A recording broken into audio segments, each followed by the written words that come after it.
Hello, conscious investor, and welcome back. I'm your host, Julie Hawley. For over 4 years, I've paired my background in real estate investing, education, and coaching to create powerful content for you each week. This podcast is where we take a holistic approach to investing by focusing on 3 ingredients to a life of personal freedom: health, mindset, and wealth. We'll talk about everything from passive investing through syndication and how to use your retirement accounts to boost your investing, to mineral balancing and gut-brain health, and into topics that cultivate your inner strength and resilience so you can thrive regardless of any of life's current events. And yes, those are all episodes currently available and linked in the show notes below. Join me each Monday for a mindset episode and later in the week for an interview with expert investors and health professionals so that you can experience your greatest health, strongest mindset, and build the wisest wealth. Oh my gosh, great. Dane, I am so excited to have you here on the Conscious Investor podcast. Welcome. Thank you, Julie. I'm really thrilled to be here too.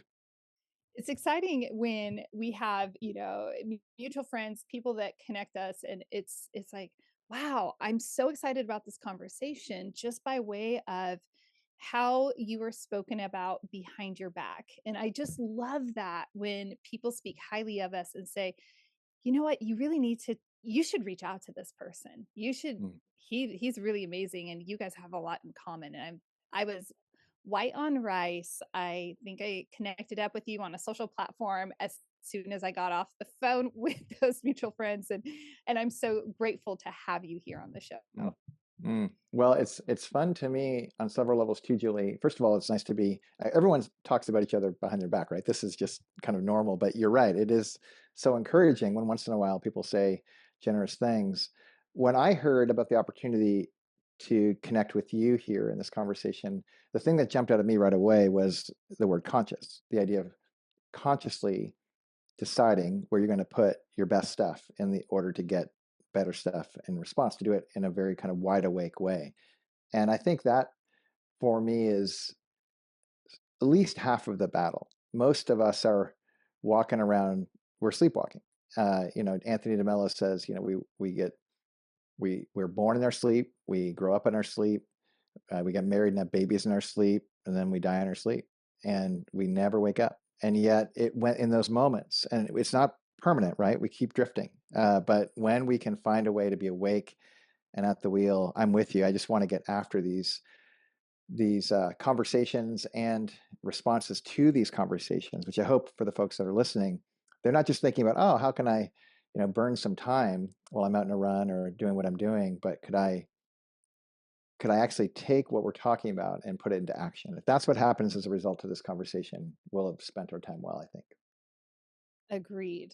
Wow. Okay. Already I have the main question in Conscious Investor. I hear you. I know, but I'm not ready for the main question yet. Great. Something that you said really resonates so much with being asleep. And I use this analogy often. We're close enough. I think we're similar in age, right? And you probably played freeze tag out on the playground as a kid. Are you kidding me? Every night until dark, until mom called me in. Yeah. Right, exactly. I feel like that's the state of the world.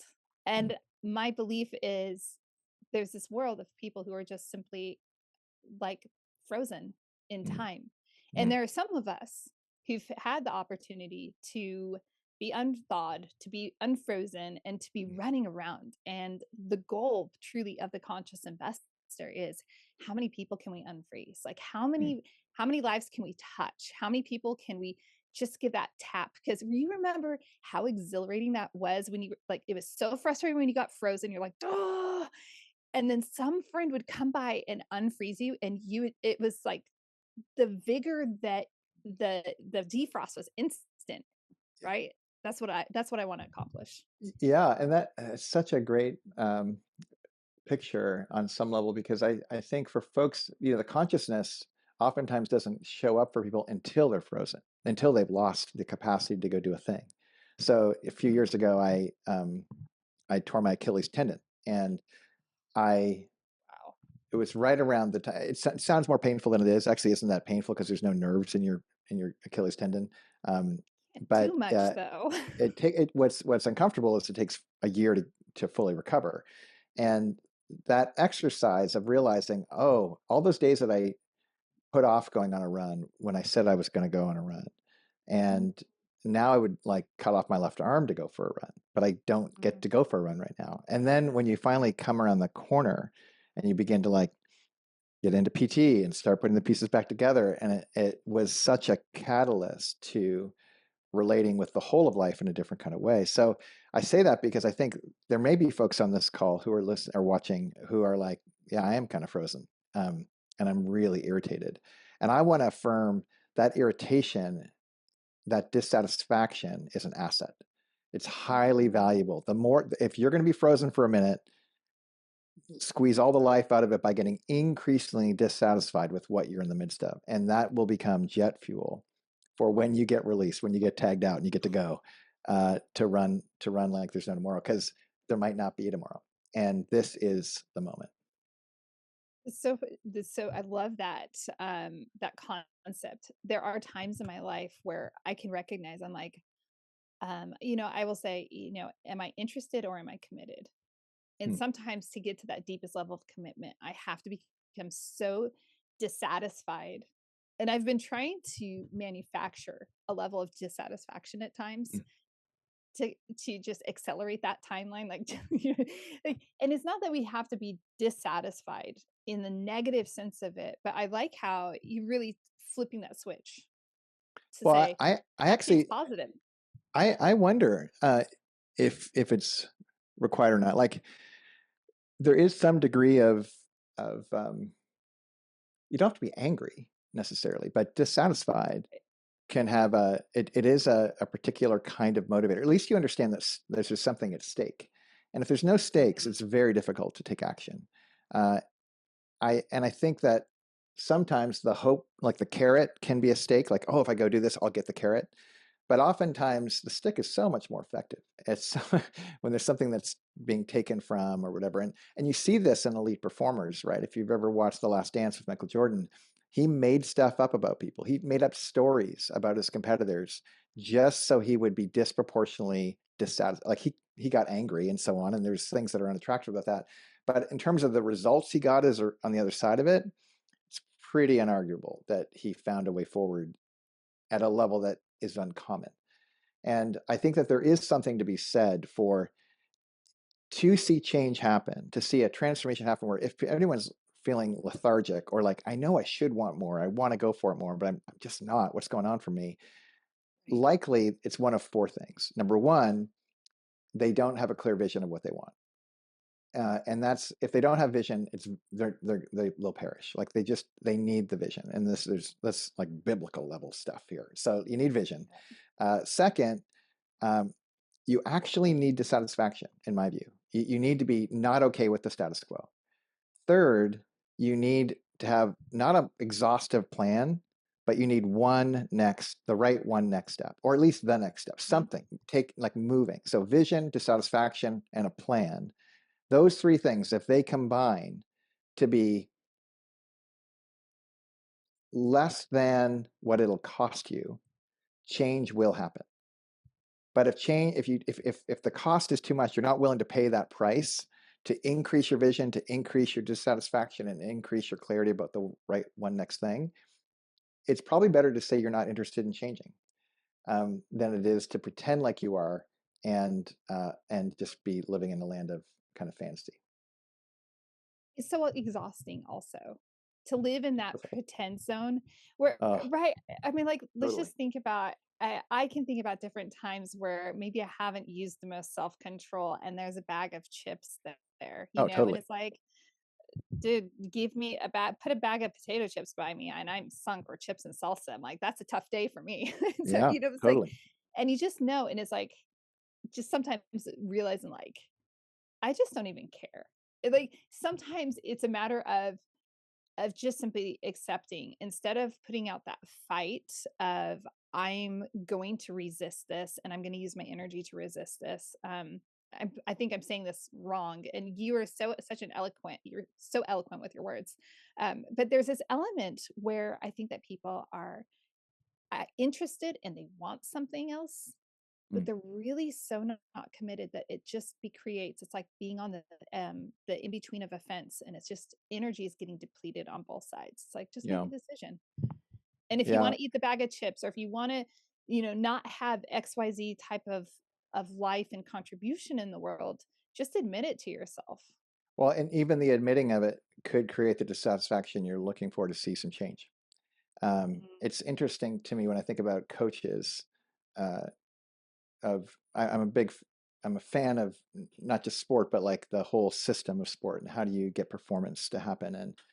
And it's striking to me when a coach goes into, you're down 2-0 in a soccer match or whatever the thing is. And what does the coach say in that room? Most of what they're saying is how, if they're a good coach, is if they're playing from behind and they need additional motivation, they're looking to create dissatisfaction. That's what's going on in the space. And they can be clarifying about like, what do we need to do, vision, what we need to focus on, plan. But if they don't get those three to get above that threshold of what's the energy it will require of you to go to where you want to go, you're not going to get there. So it does, all of these things demand living in reality. So, you and your bag of chips, or me and my, fill in the blank, I can relate to all those dynamics. There's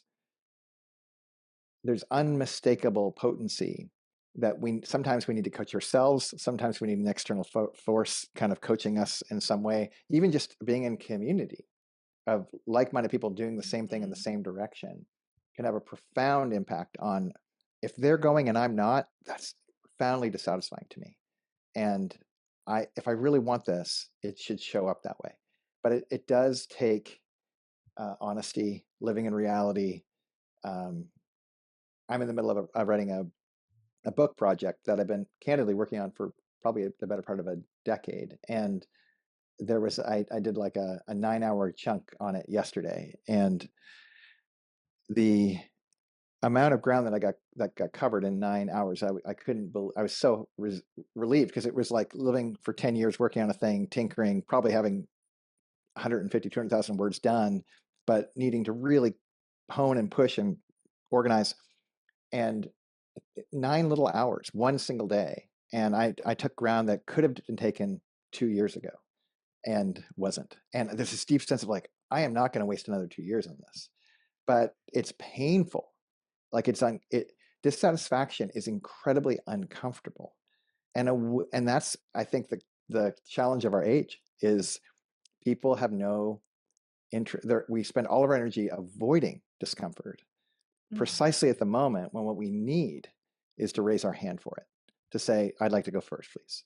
And that's just that's why I have this buffalo over here. Bison. That's right. No, hey, I'm Canadian, so let's call it a bison. That's perfect. I think there's something about, you hear my Canadian in my about. There's something about the idea of going into the storm, choosing the storm when no one else will, that is required if you're gonna find the ground that you want to take. And that's just the part that, if you can find that dissatisfaction, you can find the vision, you can find the plan, you get after it, you pay the price. You'll find very quickly that most people in our world, at best, talk a big game. They don't live in reality. Their life doesn't match what they hold up as their values, or they are being honest and their life just doesn't show up. There's very little competition for people who want to go into the hard place. Very little competition. And yet, when you go there, it's like you create disproportionate advantage in life. One last story on this. There's an athlete that I'm obsessed with, actually. Her name is Courtney DeWalter. And Courtney is the current reigning, she won the triple last year. So in 100-mile foot races, she won all 3 of the majors last year, including Great Western States, which ends in Auburn, California, as well as the one in France and another one I think it was in Colorado. And on 2 of the 3, she not only won all 3 in one season, no one had ever competed in all 3 competitively. She won all 3 and set records in 2 of them. And 2 years before that, she actually ran in a 40-mile race, 240, I think it was 240. Wow. And she beat all competitors, including men. And the second place person, a man, a professional runner, she beat him by 11 hours. Like, whoa, dominant, that's massive. Massive. Like, to be fair, it's over 11 hours over, days of running, but to run 240 miles takes a long time. But if you see her, she's a fierce competitor with a smile on her face, and she's very unorthodox and all these different things she does. But she's very overt to tell you what she does different than everybody else. Everybody else, these are elite level athletes, and everyone else spends their energy going like, a good race is if the sun and wind are at my back, and I don't roll my ankle, and I hit my splits, and the aid station, everything just goes right, nothing gets buckled or whatever, and like, that's a good race. And she's like, that's not a good race. A good race is, I can get to my pain cave before anyone else can, because we're all going to go there at some point. But if I can get there first, and I go and I expand the place, I remodel my pain cave, I will create disproportionate advantage. And she does. And so she used to be like kind of a middle of the pack runner, and now she's easily the world's greatest by miles. And that's the distinction. You want to be the world's greatest? You want to be the best conscious investor in the world? Just look for the most uncomfortable place that no one else is willing to go to, and go there. If you can find the courage to do that, you will create disproportionate advantage, even though it will be incredibly discomforting. There's so much that we learn in the throes of discomfort, and it's essential. Like, there isn't a time where I have grown and progressed in any capacity in life where it's been easy and like, oh yeah, that was so much fun. Last weekend I was camping with my family at Glacier National Park, Mm. and On the Canadian side or the American side? The American side. Right on, Yeah. right on. Yeah. So going to the Sun Road was closed to traffic, to motor traffic. And I've tortured my family multiple times. I'm an avid biker, and we've gotten severely, like, we've gotten hypothermic. The last time, wow. 2 years ago, was really bad. And I promised the family, I said, listen, I'm not gonna make anybody ever do this again.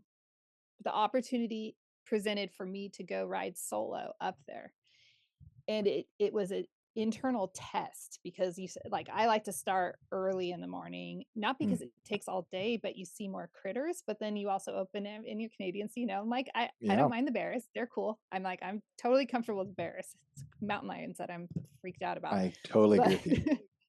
Like, give me the bears all day long. Like, but all that to say, like, I remember, and I'm in the process of writing a book as well, and I just came back from boot camp like days before, and I just was like, this is going to be like writing my book.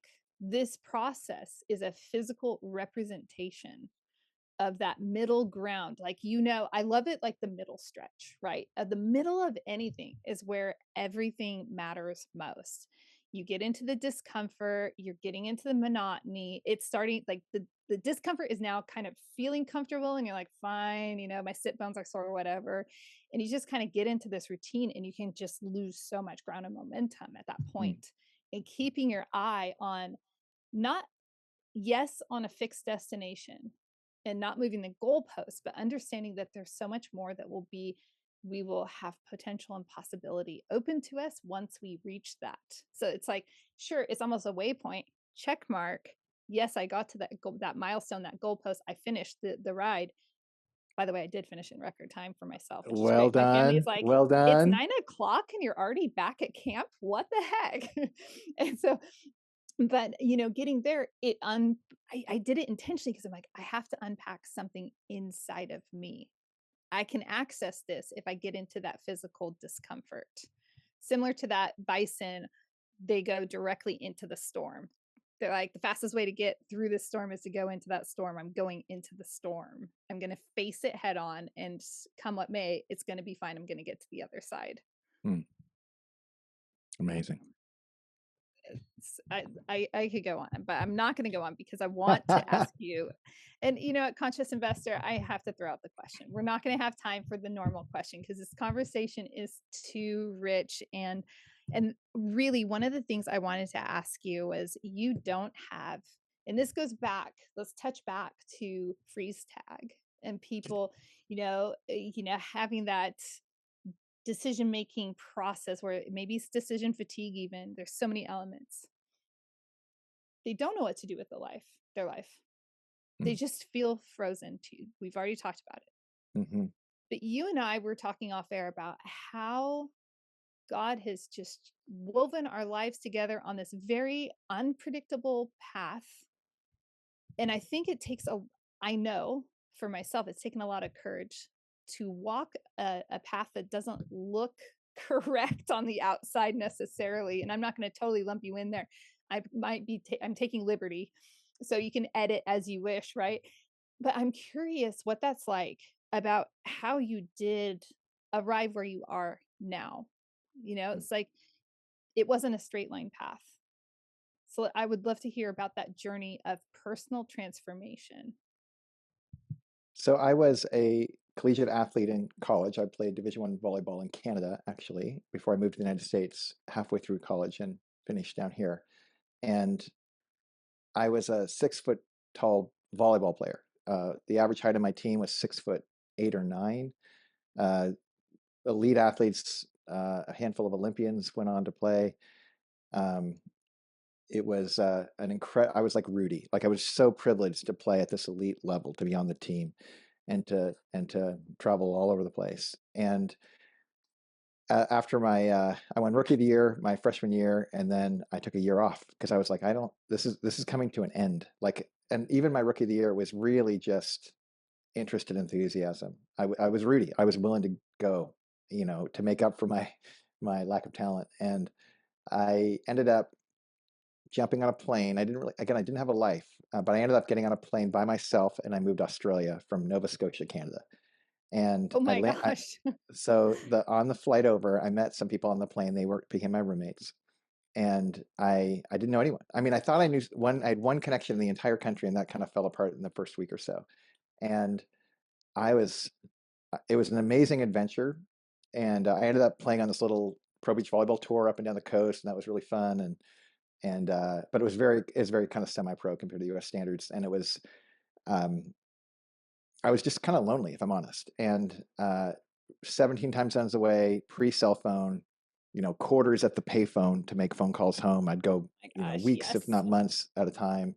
My family had no idea where I was at any given time for weeks. And I uh, I remember one night I was going a bit nuts, and meaning when I say nuts, I mean let me be more precise. I just went to a lot of parties and had a good time. And uh, I woke up the next morning because I had the habit growing up. My mom, single mom, 3 boys, raised us, and we went to this little Baptist church in our town. And I woke up and I just kind of felt bad. I was like, this doesn't feel very good. So I looked up in the phone book, church, church, and I like, I don't know what that is. Went to the payphone, put my quarters in. Hey, I want to go to church, and I had no idea where anything was or whatever. This American missionary pastor in Australia drives in his car 90 minutes to pick me up and 90 minutes back to go to church. And they Whoa. do they do I can't remember if it was the first week or the second week that I went. I think it might have been the first week, but they did an altar call, and the whole talk was on the cost of discipleship, and uh, the idea of like the disconnect if you're one person in one moment and a different person in another, which I was literally in a 12-hour window. And it was like classic, like everyone else in the room was gone. It was me and God in the room. Oh, Yeah. uh, I go forward, I accept Jesus in my life. I know I might have been their first convert because they gave me a Bible in the first week, and in the second week they asked me for $20 or $10 for the like because he didn't have much money. Is my best guess. But I became a zealot, and I was like that guy at like coffee shops debating with Muslims about. I had no idea what I was doing. I had no clue. And finally, I went to this youth hostel, and I promise that I'll be quicker on the back end of the story. But I went to this No, youth you're hostel, and this guy comes up to me, and he's like, "Hey, you're Christian." I'm like, "I am. I want to talk about it." And again, I can't overemphasize. Like, I was the guy you don't want to be, but I was that guy. And this new friend, comes up to me and says, "Hey, I'm really excited you're a Christian. It's really great. Unsolicited input. Dial it back, dude. Like you're you don't know what you don't know." But there's a lot to know. And in fact, you might want to consider going to a thing called a Christian college. I was like, what's a Christian college? Like, I had no idea. And I didn't know they existed. I was like, do the degrees count? Does this work? Like, how does this whole fair thing work? question. And our common friend, Shannon, I actually met her because I ended up 2 years later going back, did my sophomore year, came back, and then transferred to the US to go to this little Christian college. And kind of my journey began. So I ended up getting a degree in marketing after all of that kind of foundation. And again, I can't overstate, like, no dad. My dad died when I was 3. My dad's dad died when my dad was 3. I have 4 kids now. They're all adult, but growing up, you can imagine, how does a guy who didn't have a dad, whose dad didn't have a dad, ever be a dad? Like, there's these core fundamental sense of like brokenness and missing parts. And I feel like my whole career has been missing parts. Like, and I'm speaking, I hope, to any listener out there that might go like, I am lost in some other part of the world and I don't have access to like the right way or the right path, or you're in a, you know, your ladder's up against a wall and you're climbing the little rungs, but you're on the wrong ladder. Like, professional volleyball was not my future. And even if it was, uh, even that ends pretty quickly. It's the wrong sport. You should have picked a sport where they actually pay you if you're going to do that. And, Right. you know, it's just a bad set of decisions. But that led to, I go to this place called Biola University and I end up getting a degree in marketing. At the end of the marketing degree, I was like, that wasn't it either. I basically learned how to manipulate people to buy things they didn't want or need. And I felt gross. So I was like, I know, I'm going to go, this will be a smart economic decision. I'm going to go study philosophy in grad school, which is like a recipe for unemployment. Like, so I get a grad degree in philosophy and I got nowhere to go and nothing to do. And I met this girl who became my wife, who I adore, 28 years this fall. We'll be together. And we started doing this little life together. And I was just perpetually dissatisfied. Like, well, I got to go here. I got to go here. And my life has been an eclectic series of bad financial decisions and going to weird directions. And the only through line is through it has been like my experience of God being remarkably present through each season, even seasons where I wandered, and calling me back. And I was like, what, how can you make anything good out of this resume? Like, I had moments, like I really went for things. Like, I had a chance to get exposed to another guy over my shoulder. So Seth Godin here, or mini Seth. Wait for it. This is fun. Where are you, Seth?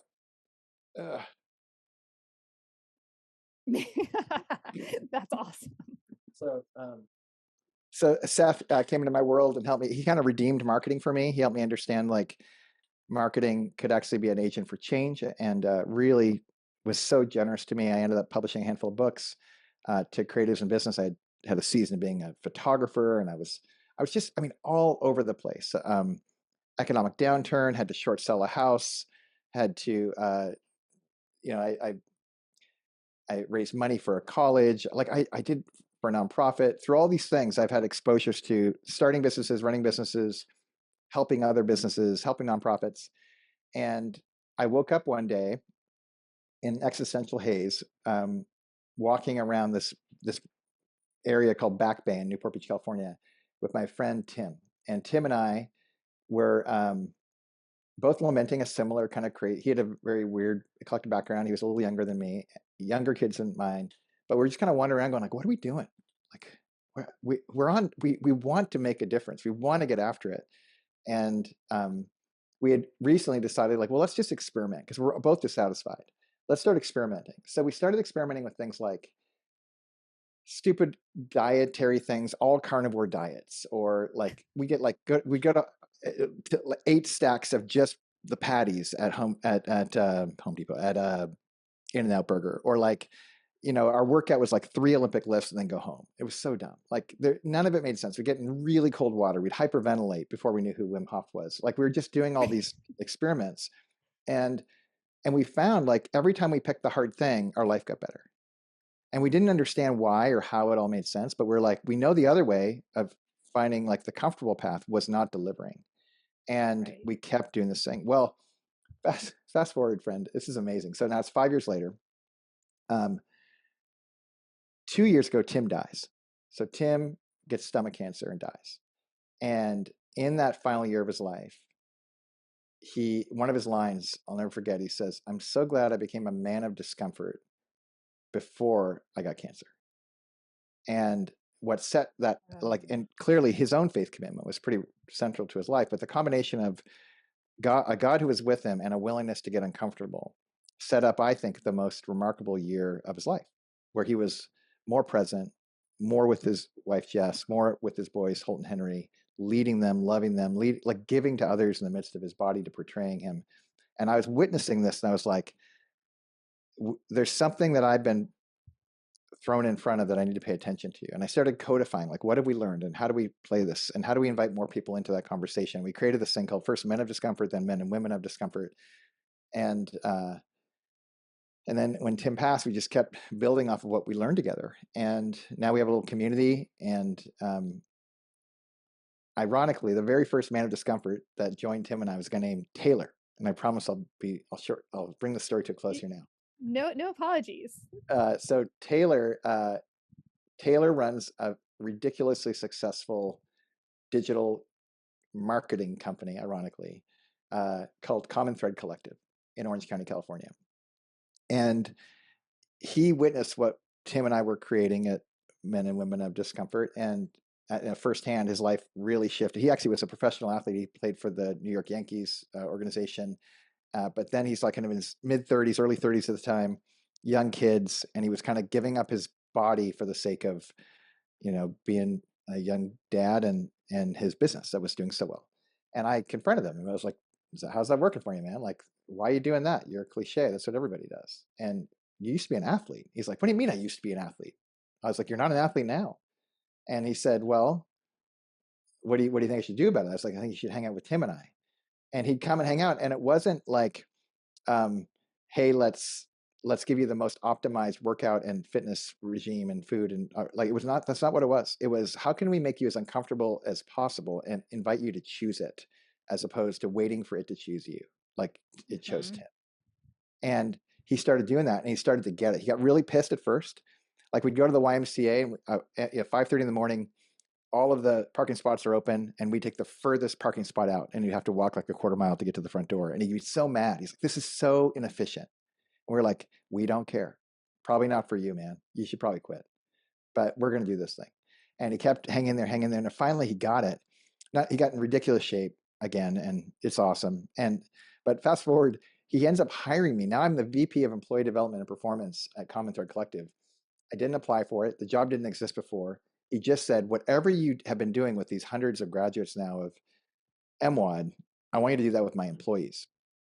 And I was like, I've never worked corporate anywhere, man. Like, have you seen my resume? Like, you want me to, this is by far the most fantastic job I've ever had. And I said, though, the only thing I can't do is I can't give up MWAD, because MWAD's like the anchor in my world. And it sets up my relationship with God, my relationship with my family. It gives me all the resources I need. And he was like, well, you don't hire, it's such a flattering line. He says, you don't hire Phil Jackson and tell him he can't run the triangle offense. Like, the point is, you have to run that.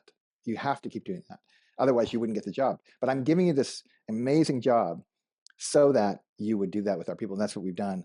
And it's been amazing to witness in a corporate context, and amazing to witness on an individual context in my own life that I give myself to every single day.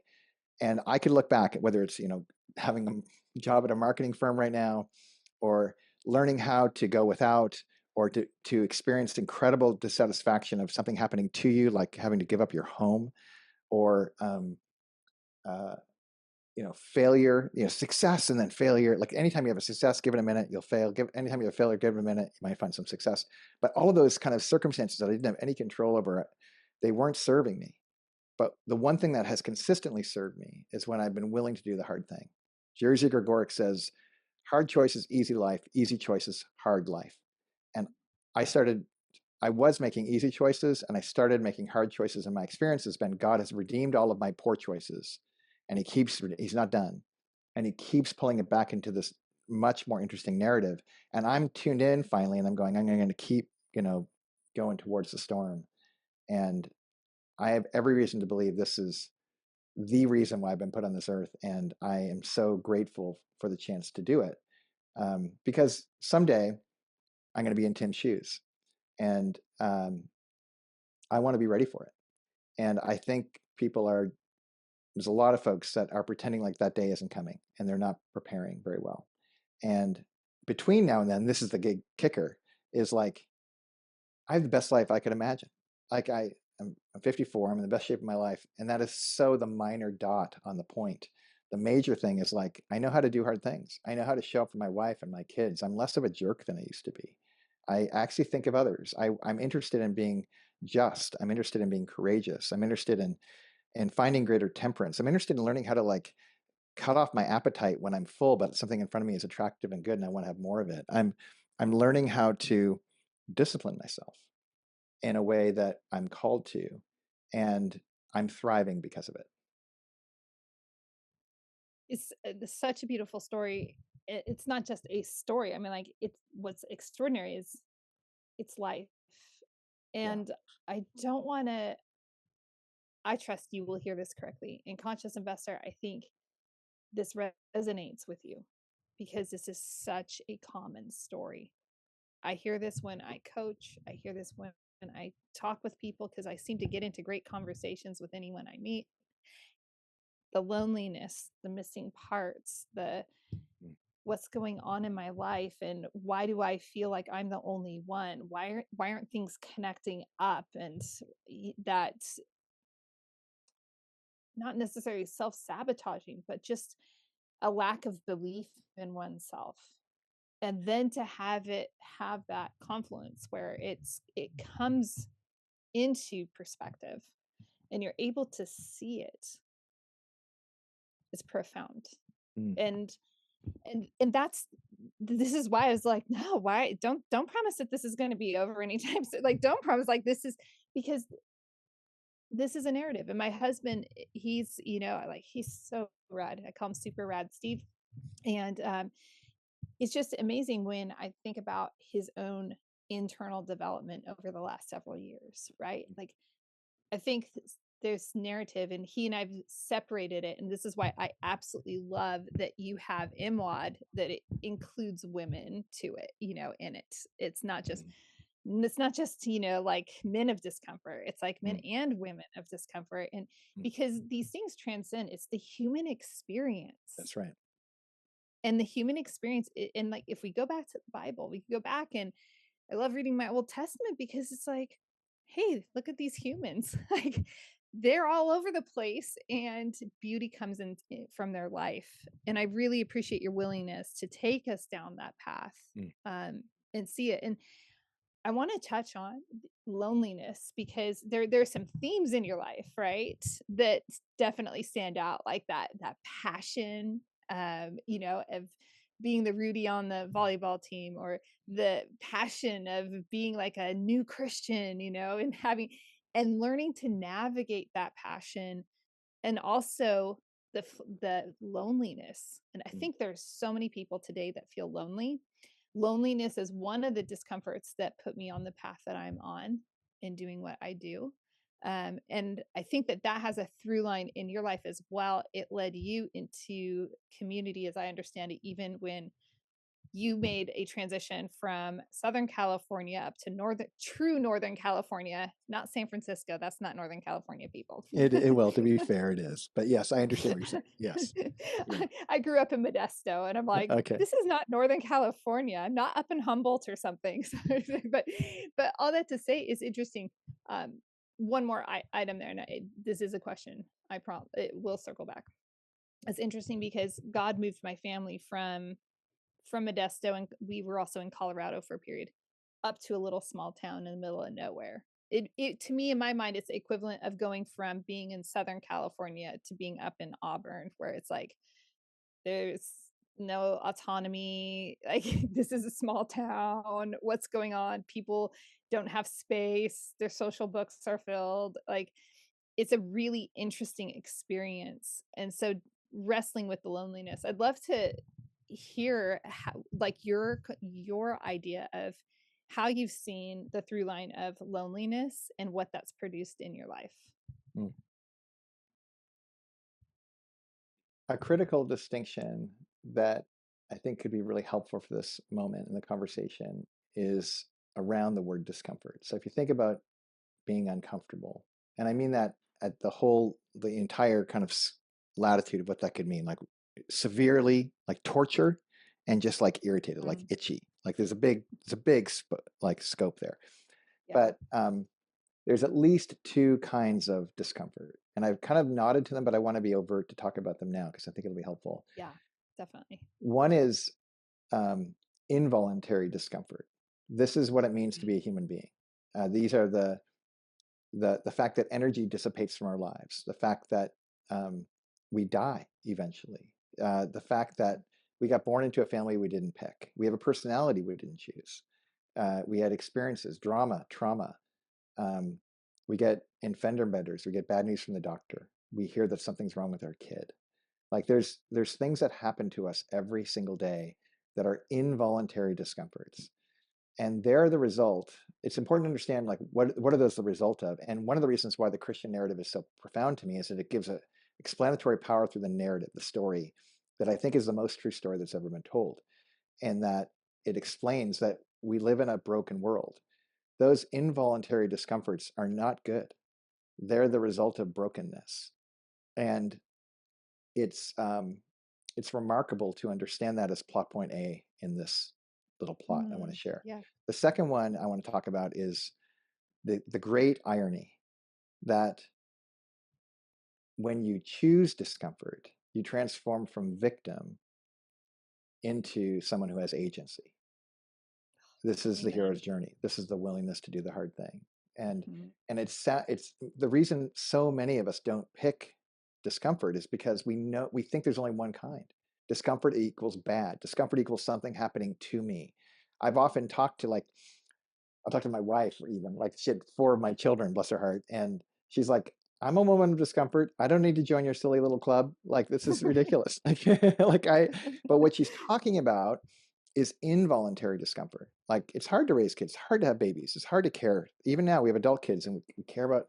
It's like our world's getting very complex, caring about them and relationships and navigating adulthood, and it's very hard. I thought diapers were hard. Like there's new hard that keeps coming, and those are involuntary. But the remarkable magic that comes from choosing a willingness to do the hard thing, modeled in our worldview as Jesus followers, as when people chose the hard thing, like this Jesus character did historically, he chose the hardest of things, you know, to give up his life for his friends, for us, and for the sake of, and there's a sense in which we might, be called to give up our lives, but and we would say that about people that we care about, but in his case, it was like for anybody, like everybody, actually. And so, when I have to get into a cold shower or get into a cold shower, a cold plunge, or hold my breath or do a thing, like what I have learned is I get stronger, not weaker. And it seems counterintuitive to what you would have expected because of the distinction between raising your hand for discomfort and not. So all of that as set up to your question, loneliness in contrast with, say, passion. How does that form the whole thing, and where does community play a role, and so on? Well, I would say that I mentioned my situation with my dad. Like I have probably some unresolved trauma in my life, and some of that has contributed to passion. And I want to win. I want to be special. I want to get affirmed. I like stuff I didn't get as a kid. I want to get those things. I'm trying to like it's kind of at a subconscious level. I'm pretty conscious that things I don't know are driving me in ways that I don't even know I'm being driven by, and it would be dishonest to acknowledge it otherwise. But even with this mixed motivation inside of me, um, what I have discovered is because of a worldview that really makes sense of the world, and then being surrounded by other people who hold on to that worldview with me, who are trying to work it out, and even having some people in front of me who worked it out, who I can see concretely. It's a dear, amazing author and dear friend from years ago, a guy named Steve Garber, who wrote a book called Fabric of Faithfulness, and he talks about these 3 elements of people who he interviewed them, or people, there was this longevity study where they interviewed them, I think when they were around 20, and then interviewed them again like 30 years later and figured out like what was the through line of really flourishing 30 years out of your 20s. And the through line was these 3 things: a worldview that makes sense of the world in the way that you understand it, other people around you that are trying to work that thing out in the real world, and people who've gone before you who have worked it out and found a way. And that's how they found their faithfulness throughout a life. And I haven't thought about that book until just now, but I think that on some level is what you're asking about. It's been this combination of people surrounding us, working out things together. My buddy Tim and I, but not just Tim, Ed Taylor, and Coleman and Mark and Megan and, and on and on and on as we've been doing this thing together. And what we've discovered is a sense of reality and us relating with reality in a way that is in tune with the way the world actually works. Earlier, you mentioned this idea of, people who might not have belief in themselves. Where I get more concerned is that they might have belief in themselves, but they don't have an accurate understanding of the way the world actually is. The world is broken. And when I say broken, what I mean by that is it is full of involuntary discomforts that you don't want, and they're coming for you. And I call them the whirlwind of being a human being. That is. And if you pretend they don't exist, you're living in a delusion. And no matter what your strategy, no matter how much belief you have in yourself, it's very unlikely you're going to find your way forward to a sense of flourishing. But if indeed you're relating with the world as it is, you can do something about it. The Norwegians have this amazing proverb. They say, there is no bad weather, there's only bad clothes. So the trick here is to prepare for reality. And reality is such that with so much involuntary discomfort coming our way, the wisest thing we could do is learn how to choose the uncomfortable thing, to become the kinds of people, to become strong, to become awake, conscious, and to not make it about you. This is the other kicker. When I'm the center of the universe, I'm kind of bored with myself. It's kind of an exhausting story. But when I can actually transcend myself and actually care about things beyond me for love's sake, strong and awake for love's sake, well, now I'm not just going into the storm for me. I'm not trying to be the best me I can be. The best me I'm going to be is insignificant. It's a vapor. It's going to die. I'm actually interested in becoming the kind of person I was made to be for the sake of others, for the sake of love. And if that happens, that sounds like a good life. What do you think? My gosh. I absolutely love that. And I've been wrestling with, I just have to grab in the morsel at the very end because I have personally been wrestling with this concept of so often in the personal development space, the rhetoric is, I want to become the next best version of myself. I want to become the next best version of myself. And I feel like it comes from high performers. It comes from totally from a well-intended place. Yes, And I agree. yet I am like, honor the person that you are, serve from where you are, enjoy the process. But I haven't gone full cycle. This is one of my open boxes, tangled messes that I've personally been wrestling with, trying to understand like it's not about always going to perform or always going to improve. It's more about how are we being now with what we have, and how are we serving and showing up now and being faithful with the moment and the presence that in the opportunity now in the now. That's right. And that was the lesson I learned from Tim in his final year of life. He was not becoming the best Tim he could be. He was an Iron Man. He was an Iron Man. And he was losing about 3 pounds a day. Like he was pretty hilarious dude, and he would do all these really inappropriate things on places like Nextdoor and other places. Like he'd make fun of influencers on Instagram. He'd go on Nextdoor and say things like, "Hey, we just got a new litter of coyotes. Anybody want one?" Like he would do like he just mess with people all the time. And there's this one picture of him doing like bicep curls, and he literally was doing as much as he could, and they had to be under 5 pounds. And this guy was like an athlete, like a serious Iron athlete. Man. I mean, there's no joke there. That's no joke. And in the middle of, like, for him, in the middle of that, I remember going over, and he and Jess, they got in the habit of everyone come over to pray for Tim, and eventually Tim would pray for them. So he'd get communion, like these little communion things, and he had communion with everybody when he came over. And like, why'd he show up like that to me? Like, something was in him that was the real deal, that was not about optimization and performance, but he was optimized and performing in a way that his body wasn't agreeing with. In fact, it's transcended him. And I look back with great affection for that moment and how he led me in those moments to see things a little differently. Because I have a propensity to be narcissistic. I have a propensity to put myself at the center of the universe, probably out of my drama and trauma. But these are these course correctives that help me remember like the bigger game that we're invited into, that that tragically most people don't even know exists. They think the biggest Mm. game there is to uh, I don't know, like when at whatever the highest vision they have. Kierkegaard says man's man finds a level of despair he can tolerate, and he calls it happiness. And to me, that's a haunting phrase, because where am I despairing that I've settled and said that's enough? And I don't mean settled like I can be triumphant. I mean, that's ego. I, on the other side of ego, Richard Rohr talks clearly about this need to think about the much bigger game, the game that we understand will be going on for a long time. And it's that becoming that I think is far more interesting. And if you can leverage a little bit of voluntary discomfort to become a little quicker, I think you'd be wise to do it. I absolutely love that. And I love Kierkegaard. Like I haven't even dipped into his work in far too long. And now I'm like, I have to go dive back into Well, this. all he does is bug everybody. Like if you want to get tortured, read Kierkegaard. Like it's just torture, but it's the best kind of torture. So I love it. So much so.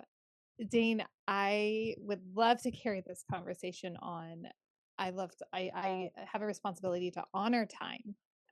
But this has been just such a meaty, like amazing conversation that so deep and there's so much more there. I actually wrote some questions down that I was curious about, and I'm like, we don't have time for that. And this is the beauty of it, is that things transpire as they should. Mm, And I know, conscious investor, that this conversation is one that was like if you were a plant that was thirsty and wilted. mm, I have confidence that this conversation was a beautiful rain that is mm, going to make you perk back up. And mm, in that perking back up, it might be that there is, the discomfort. I mm, know when I was defrosting coming back from Glacier, anytime you're going down a 6-degree grade for, 18 miles in the terrifying. shade, you're gonna lose some feeling in your extremities. And yeah, and as the blood finally started coming back into my fingertips and into my toes, it was that painful feeling. I know it well, and it was like, this is just part of the process. It's going to be okay. So I want to encourage you, conscious investor, that if this is part of an awakening for you, it might be uncomfortable, and welcome that, knowing that that discomfort is an invitation to something so beautiful and rich and vibrant, and the great contribution that you were hardwired and created for. So exciting. Dane, is there anything that, again, I'm like, pour some coffee, let's talk for hours, but I know that we can't do that. But is there anything else that you'd like to add, or any ways that the conscious investor can connect up with you? Yeah, I think, this men and women of discomfort thing, we have a tagline, and the tagline is, it's probably not for you. And we recognize that. The way it works is people who want to join the community, the first round, which is a 12-week commitment, you basically decide, I'm in. You make one decision, in or out. And if you're in, we make all of your decisions for you for 12 weeks. And I mean that Oh my comprehensively, gosh. like all of them, like when to eat, what you eat in your feeding window, what to drink, what you don't get to drink. Big surprise, no coffee creamer and no booze. Water, tea, and coffee black only. How much water you drink in a day, how much sleep you get in a night, how many times a week you work out, 6. On top of every Monday, you get new habits that include intermittent fasting, cold showers, holding your breath. And we ratchet up every Monday. We add a new one. Anonymous good deeds for others, othering conversations, talking with people very different than you for the sake of understanding and not convincing them of anything. Meditating, Mm. reading, writing. There's so much that happens, and people have radical transformations. Most people lose 30, 40 pounds in the 3-month window, and that's the least of their transformation. It's radical. But we say it's probably not for you, because who would sign up for that kind of suffering? Like, it's just awful. Like, it's just, I get it. Why would you ever do that? Well, you'd only do it if you're sick and tired of being sick and tired. If you're looking at what you've been doing hasn't gotten you what you're looking to get, and you want a reset. Maybe we're an athlete and you're not anymore, like my buddy Taylor. Or maybe you've seen discipline work really well in other contexts, like in your business or in different, like in school maybe, and you're like, why is it not working in this particular area in my life? And if you're in that seat and you're actually like, well, what if it was for me? What would I do next? Well, you'd go to it's probably not for me, or probably not for you.com or mwad.io, same place, or menofdiscomfort.com or womenofdiscomfort.com. They take you to all to the same place. And basically you'd apply. Even if you don't do it, just apply. Just fill it out. Because even the questions, I think, will really help you move forward in the direction you want to go. And then we can chat about it. The other option is I have a thing called askdane.com, askdane.com, where it's just a video walkie-talkie. You leave a message and I leave a message. It's asynchronous and we go back and forth, and it's specifically made to help people get clear, is this for you or not? If it is, I would love to talk about it. There'll be zero pressure. We're not in that business. Everyone I've ever convinced to do it, they end up quitting. It's only the people that kind of want to barf at the idea and they're still bugging me about it. That's when I know they're going to have a great experience. That's what Tim used to say is, we don't want anybody who isn't like breaking our door down, who, if they're not doing that, they don't want it enough. They don't want change enough, because you need that dissatisfaction. You need it. And if you're craving it, I promise you, hang out with us, we will make you dissatisfied. It's amazing how powerful it can be. And if that's you, we'd love to hear from you. And the last thing I want to say, Julie, is your leadership in your community is radically inspiring. And I don't think you hear it enough, how many people, and to the degree that, like, the willingness for you to create this context in this kind of space, ask the kinds of questions you're asking, inviting the full spectrum of conversation, worldview, the reality, the failures, the whole of it into the conversation. I know your listeners are remarkably benefited because of it and grateful. So on behalf of all of them, I just want to say thanks for the way you lead.